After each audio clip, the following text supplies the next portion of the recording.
হচ্ছে না দাদা, হচ্ছে না।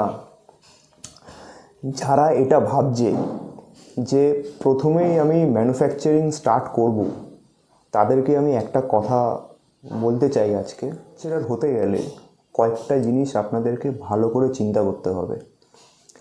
প্রথম জিনিসটা হচ্ছে যে আপনাদেরকে হিউজ স্টক রাখতে হবে, তার সাথে একটা কারিগরের খরচা আছে, তার সাথে হচ্ছে আপনাকে মেশিনারির একটা খরচা আছে, তার সাথে হচ্ছে আপনাকে যেই জায়গাটা আপনি কিনছেন বা ভাড়া দিচ্ছেন তার একটা খরচা আছে।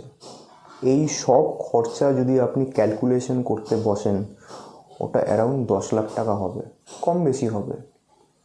ইনিশিয়ালি আপনি কেন আপনার ব্যবসায় এত বড় ক্যাপিটাল নিয়ে আসবেন?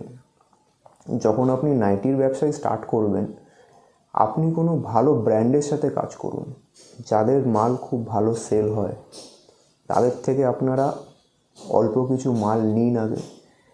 তারপরে যখন আপনি এটা বুঝতে পারবেন যে আপনার একটা কাস্টমার বেস হয়ে গেছে এবং তাদের টেস্ট আপনি বুঝতে পারছেন, তখন আপনি ম্যানুফ্যাকচারিংয়ের দিকে যেতে পারেন।